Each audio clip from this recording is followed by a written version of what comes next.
Right, welcome everybody to another episode of Chris and Dave's Reality Cast. I am one of your hosts, Chris Phelps, and my co-host and very good friend is Mr. Dave Horrocks. Hey there, Chris. It's great to be back again, speaking to you about a bit of Singletown Episode 8. Where do you want to start today? Well, Dave, it may be no surprise to you and our listeners that we said, didn't we, it has been a little bit stale, a little bit too obvious what's been going on. There's not been a lot of stuff. And the only one that's really, really causing a lot of drama at the moment is good old George. I did say in the last episode, didn't I? I know I called him out and everything, but he did have that proper pang of remorse with Sophie. He was like, she wants a boy, she wants a man, not a boy. I've been really childish. I'm not, I've really got to prove myself to. And then obviously she met him and explained that she'd kissed Mason and he'd stormed off, and we had the full tears and everything with the group and that.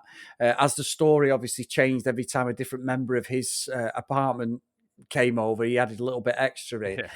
So I'm thinking, you know what? Let's give this guy a chance. Let's think, he's going to redeem himself now. He's going to start acting like an adult and that. It lasted about 3 minutes into the episode, Dave. Well, tell you what, I'm wearing the same shirt I wore when I met Sophie. And also, I'm just going to go and snog another girl. And it was just like, you've learned absolutely nothing about this coming to Jesus moment. This like proper, have you seen the light? I'm going to be a better, even if it's not in that relationship with Sophie, he's not learning. And I was looking back at myself thinking, 20 years ago, was I probably like that? Probably in some respects, yeah. I think it's just a purely a maturity thing. But when you watch it on telly, I'm pissing myself laughing, Dave, because he's just a walking contradiction by each episode. He is a bit, isn't he? And I tell you what annoyed me a little bit, Chris, to be honest, is he was going on about the kiss with Sophie and Mason. And he was like, I had to wait 3 months for a kiss.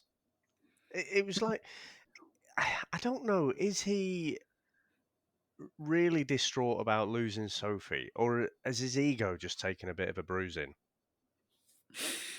I've said to you before, I think it's just an ego thing. I think he thought he could just literally snap his fingers and call it off any time. And he had the power. I totally agree, Dave. I just do think that he's that cocky and arrogant. He thought, well, she needs me more than you. Maybe she has needed him and he's played the game, but he doesn't do himself any favours at all, does he? I know the commentator guy saying what a great shirt he had on and all this, but to me, I don't know what any of our female listeners out there, whether it's just like a bias, but I just find it really creepy. If that was like my daughter or like a friend of mine and he's there putting him in, because he said to the girl he went out for a date on, can I have a kiss? And she went, no. And then snogged her. And she went, you went in for a peck and we snogged her. It's like, right, okay. But it's all pettiness because he's hoping that by wearing the shirt that he first met Sophie in, which obviously symbolises their relationship, which he's kept, which is nice. By wearing that, she's going to see a video of him kissing another girl in that shirt. That's like the end of the relationship. He's totally played it completely wrong. He's just being a little petulant child for me. Yeah, I completely agree with that. I mean, it's all just kind of emotional manipulation, isn't it? That's all it Yeah. is. And yeah, it's not. It's petulance, and it doesn't come across very well, to be honest. So again, though, I do think it is going a bit stale because pretty much since about episode 2 or 3, I think it's been obvious it's going to go this way, and there's no twists and turns. It's just playing out exactly how we thought it would. So, yeah, I just hope something sort of changes with them two, George and Sophie, because are we just going to see another however many episodes of the same thing of Sophie not being asked and George being remorseful, but then just trying to do quite nasty things to get back at her? Yeah, and she's not fucking bothered. She obviously doesn't Yeah. want this relationship. She's like, I want him to go out, and she actually said that he'll probably go out and snog a girl. She knows him so well. She's not bothered. She's moved on, even if after this she doesn't end up with Mason. She realizes her worth, and I've got to respect her for that, Dave. I think as much as, like you said, it is a little bit stale, a bit too predictable. It's very, like we said, about constantly on the same dates with people, but they've got a connection. These guys are trying to find a proper relationship outside of this experiment. And I think out of anything I've seen so far, Sophie's the one. If there was a winner, make her the winner, to be honest, because I think she needs that separation from this kid. You know what I mean? And it's a shame. It's a relationship. You don't want to mess with people's heads, but it is what it is. Now, Dave, I do want to talk though. We talk about stale. I want to talk about Emily, Attack, and Joel. Now they're the presenters. What the fuck did they offer to this show? Let's be honest. I mean, Emily wasn't even there. Joel did a CrossFit challenge, didn't he? And he met his team, Jeremiah, Rob, Megan. They all came to his gym and he absolutely caned him. And then you had like Emily come later on and went in the apartment. So, but it's like you've got a voiceover guy who's doing everything. They're not Yeah. needed for me. There's just no reason for them to be. And I've never known a feather stick up someone's arse and it hurt him, Dave, like it did for Emily. I think it probably just pricked a butt cheek or something, didn't it? You know, if you got, have you not done Said it, that he on? Have you not had that with like some certain types of sofas if they're like feather? You know, if they got feathers in them, you Fucking get the hell, odd Dave. feather. I'm the oldest of 9 kids. We were lucky to have a fucking sofa. There's Oh, no way don't give I me had the a old fucking fucking Monty Python. Hey, when I were a kid, sofa, we didn't have anything to sit on. We used to have a Lilo. Lilo, didn't have a luxury. bed. What are you going on about, Dave? I had a mattress. I did have a mattress actually for a couple of years, but that's a different story, Dave. But yeah, I don't know. What do you think? I mean, I'm just being daft, but I just find them really irritating. And I like Joel. I really do. I think he's a good guy. Yeah, I think both of them are all right. It's just difficult to see, what do they actually offer? Because Yeah. I'm not really seeing it at all. No, it's not like you've got like obviously we've got the Love Island scenario where you do have a presenter coming when they're going to vote somebody off. I sort of get that, and obviously with the tragic events, Love Island completely changed this last year, and I totally get that as well. With this, I'm just not sure why they're even there. There's just no reason. You could have maybe one presenter if they were doing a bit of a voting off scenario or that, like the face to face thing they had. There was no need for two of them to be stood there when we did the face to face meeting in episode 6. Yeah. I can say I just find it really irritating when they come in because I just don't think they do anything. There's no charisma to what they're actually doing on the show, and that might not actually be their fault. To be fair, it might just genuinely be the way it's been set up and produced and edited. But for me, they're just like they're not like you've got Ant and Dec in there, gives it a bit of weight, or someone like that. It's just they're just two people who've been on I'm a Celeb. One was in the in between as Joel's a comedian, but they're sort of like C-lister celebrities, aren't they? They're not like top of Yeah. the game. So, and that's not being disrespectful. They presented like the I'm a Celeb spin-off for the last couple of years with Adam Thomas of Emmerdale, but it just, I don't know. It's just something missing with that, I think. Yeah, I agree. I'm not seeing what they offer. I don't get it. So yeah, and the CrossFit thing was just a bit mental, really, wasn't it? Was that for the guests, or was that just to show off, Joel's sexy body? Probably for Joel. I mean, he does Yeah. look good, Dave. I know he looks good when he's an I'm a Celeb. He was ripped up before he went in the jungle when he took his shirt off that first time in I'm a Celeb a couple. Every little girl was like, "Oh my god!" Because he's one of them sleepers, like what they call it, a sleeper car, where you pull up at the lights and you think you're up against a mini metro and it's got a fucking 1,000 brake horsepower engine. He's like that. When he took his top off, they were all like, "My god!" He was absolutely shredded. Yeah. No, so I think your original point, what is the point of them? Yeah, I'm with you. I just don't get it. I think the voiceover guy is enough. Yes, So yeah, I do. yeah, I guess they have the conversations with the guests, don't they? The guests, Mm. the city siders and the riversiders, but yeah, none of it seems to be that insightful.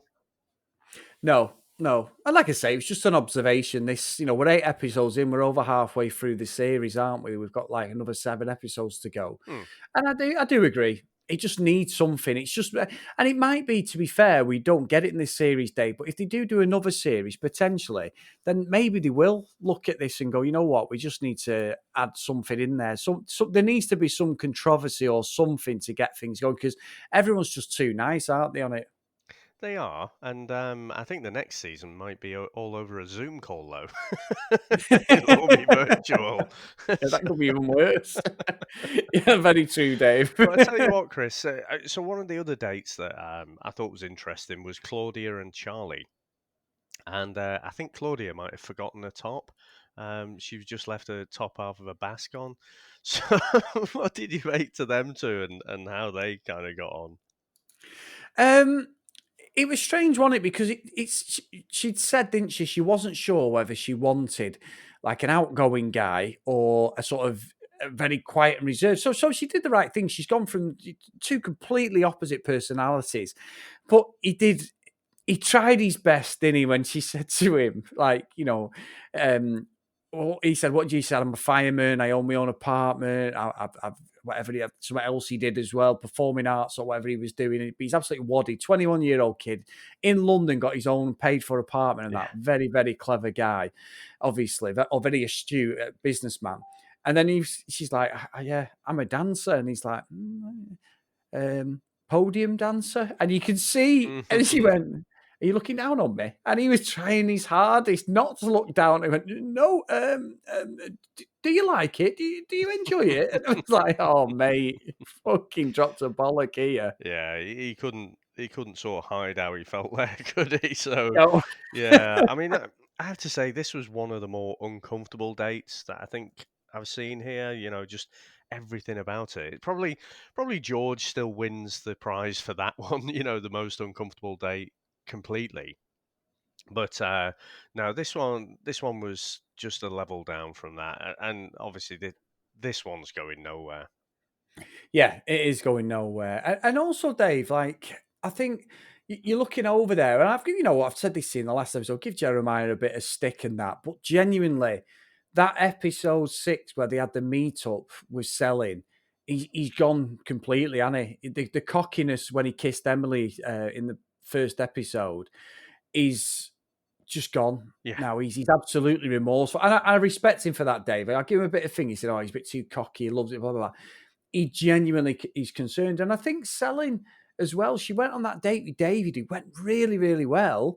And obviously he went on a date with the dancer on it, that young girl, attractive girl. He walked up, didn't he, the Dome and stuff, the Dome and that. And it went well for him, but you can see there's nothing there yeah, between them. He's been on a few dates now. Whereas with Selin, I can see it, but I still don't think she's finished with him. I think she's just doing it to teach him a lesson, because she yeah. didn't even snog him. And David, I mean, he's an absolute unit of a guy, isn't he? But David Yes. was there basically saying, let's have a kiss and that. And she sat on his knee, bit of a cuddle. But I honestly don't think I'm changing my opinion. I think what I'd said, but I think these two may get back together the way it's going, Dave, because I just think there's just too much there. Yeah, and it is a bit of a surprise, isn't it? But I think I'm with you because yeah, if she was gonna go, she'd have gone on that date with David, Yeah, and he has done a complete 180. Now, I do think it started off with his flatmates sort of calling him out for going in for a kiss, quite so yeah, soon. Um, but since then, and like you say, he's kind of after that blow up. I think he has sort of maybe just switched his mindset. So, he went on the date. He was very polite, about what she was talking about. She was a lingerie model, wasn't she? Um, and no, I think you might be right. This is probably the first time, though, I've really thought, you know what, this couple might actually make it and be better for the whole experience. yeah. Yeah, I agree. You called it absolutely right about the flatmates, Dave. I think that was his come to Jesus moment. That was his like uh, shining light when he's thinking, "Shit, what am I doing?" Because there's a lot of passion between them. And from what we've both seen, they argue a lot. But also, I think it's probably, if he has been and been disrespectful towards Selin in the past, or the way he speaks to her and stuff, you can totally you can totally understand why they're at this situation. So I'm actually hopeful that they're going to pull it together. I really am. I think Jeremiah's coming across as quite a nice lad these last few episodes. To be honest, I'm happy to do a Chris Phelps U-turn on that. Big time. I mean, Nat and Megan, Dave, we didn't see anything, did we? Nat give his usual couples advice, which is about as fucking useful as a chocolate fire guard. So when they were in the park, and then if we look again there, you've got, which I tell you what was nice. It was Charlie's birthday as well, wasn't it? So Oh yeah, Charlie's birthday, he was really sad. He said, "Look, for 5 years, Elliot's day makes a big fuss of me on my birthday. I'm not going to be with him." Elliot, as much as he's been enjoying himself, said, "I do feel guilty, but a pair of trainers." Emily came in with a hysterical joke. "Oh, may steal these trainers." Yeah, he's a 5. I'm a 6. Oh, they'll do. I was absolutely wetting myself, Dave. Yeah, that shit. yeah, Anyway, but we do get the VT, don't we, of Elliot goes in when they're having the meal and stuff, and Charlie breaks down. So I think it was nice. It was nice that they did that yeah. because whatever happens, if they're not together, I hope they stay friends because it does seem really, really sweet. And obviously, Charlie ended up getting. Well, I don't think he got friends on. I think it was a sort of mutual friend zoning, wasn't it, of him and his date at this Mm, time. So I think that was right. I think that's the right thing to do. There's a lot of baggage there, isn't there? So I think he may have moved on too soon. yeah, I think so. I think again, I'm sort of wavering. As we're past the kind of halfway point now. I thought this couple had gone, Elliot and Charlie. But with the Yeah. whole birthday thing, it's thrown up an interesting kind of dynamic, because they're both really sort of missing each other and, having that time of year. This is the fifth time they'll have celebrated birthdays and stuff. So, yeah, I don't know. I'm wavering on this one. And I think they might actually stay together. Yeah. You know what, Dave? It's funny because we both said, didn't we? It seemed like they needed this to be separate. It's all very amicable. It's all nice. Just seeing that and showing what it meant for Charlie, and knowing that Elliot had made the effort despite them not being allowed to be together. I was the same as you. I'm doing another U-turn here. I'm sort of pulling for him to see if they do get it together because it's obviously been a really, really great relationship. 5 years is a long time, Dave, isn't Yeah. it, to do it? I Oh, know this is absolutely. it is, and I know this is a completely different TV show experiment. They sort of knew what they were getting themselves in for, but sometimes being told what you're going to get yourself in for, and actually when you're there doing it, must be really difficult because it's not normal life for any of this. What we're watching play out on our screens, are we? So, I'm liking elements of Singletown a lot. I think the sort of DNA of it is good, but it needs fine tuning. I think more than that. And the sad thing is, Dave, it probably will get cancelled after this first series. But I think there is a show there if they really push at it. Because Love Island wasn't amazing that first series; it was okay. But when the second series come in, my God, did they ramp it up? So maybe they might change it. Yeah, yeah. Could do. I think, I didn't tell you, did I? I started to watch that very first episode of the first season of Love Island. Did I tell you? Yeah. No, no, I didn't know you'd watched it.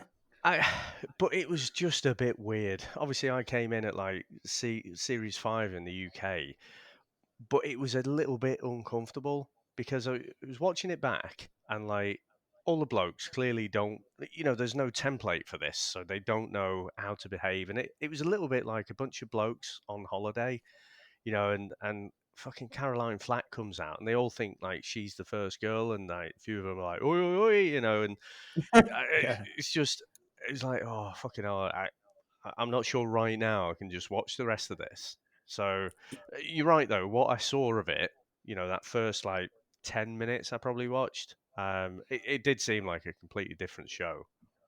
Yeah, it is. And you know what, Dave? That's a very good point, actually. I've never even thought about if we did go back, how we would react with obviously Paul Caroline being in them because she's the spearhead of Love Island, Dave, in Yeah, the UK, and then that's what cascaded it around the world. Was hers the presenter, the flak attack? I don't know. I think you're right. It's far too soon to even thinking about that. I know I've said it in the past, but especially with what's just happened this year, it'd be I think it'd be very difficult because hindsight is a wonderful thing, but also a terrible thing, isn't it, when you know something's happened? So yeah, exactly. it's good. Yeah, yeah. Yeah. No, good point. Good point. I didn't think about it ahead of time. It was literally just started watching it, and then when she came on and stuff, and the blokes weren't being the most respectful as well. It was just, Yeah. yeah, I don't want to watch Yeah. this. No. And I get that. And I think, like we were saying, I think you said it on this a few episodes ago about the drinking in them early days, Dave. And I think even that when I raved about the Aussie one and it was a damp squib when you jumped on this last year, is because they restrict the drinking now. Because there Mm, was loads of kicking off. In the first couple of series, it does go off, like, security intervening, people having to step in, face to yeah, face stuff. There's never been actually someone chinning anybody or anything like that, but it's been close, because of like the nature that it's not like that kettle in it, the boiling kettle, because everyone's in that pressure cooker all the time and yeah, stuff. So yeah, it'd be an interesting experiment to do it. However, I do think it's probably too soon. yeah. Chris, there is so much else out there to watch as well, though. Been through about fucking 7 seasons of the USA Married at First Sight. Plus, there's a few UK ones as well, but the UK ones, it starts off like in a very scientific way, and all the couples are kept separate and everything. So it's just about following them through, and they're only like 3 episodes long, and so interesting to watch. But I do like the other ones. This US season 7 is probably the best one. I still don't think you can touch the latest Australian Married at First Sight, just for the pure drama of it. And you've got all the couples together and infighting and drama and whatever. You'd love it. But yeah, so that's another one. I've started off a very very different show, and I'm just wondering what to go on to next. I mean, we talked about Labour of Love, didn't we? So the Yeah. first episode of that's aired. That could be an option. Fucking brilliant that It's- was. I need to watch that today, actually, Dave. I really, really want to watch it because I'm so intrigued how that goes. I tell you what we watched last night as we were like, I said to you, didn't it, this 90-day fiance thing. I've never seen it before. It's in the fourth series. And going off the thumbnails, it looked like it was a UK show. Anyway, I put it on and it was 90-day fiance lockdown series 1, episode 1. So I'm telling Sam, I said, this isn't, no, I said, there's 4 series of this. I said, we've never seen it. I know it's American.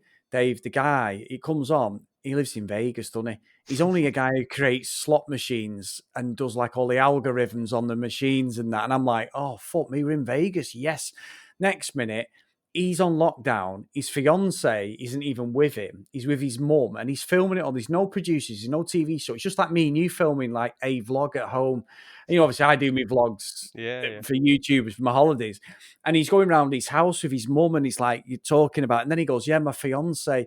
Yeah, after the third time she got arrested, that was it. I was like, oh, because it was so boring up to that point. It was like, hang on, what the fuck's going on here? And then he comes back and goes, I've had a phone call from me boss. He's obviously just recently been filmed this. He goes, I've been fired, and he's upset. And I'm like, this might have a bit of legs, but I don't know the context. This is like a separate split off show, a bit like the Tiger King reunion thing. It's Yeah, yeah, yeah. a bit strange. We only got 20 minutes in and then turned it off because I was like, I don't know whether that's what I want to get into. So I'm with you, but I think this Labour of Love could be the one day because who the fuck doesn't want to see a load of blokes vying to be a sperm donor for a woman? I Fucking mean, hell, what a it's TV fucking wrong, show. isn't it?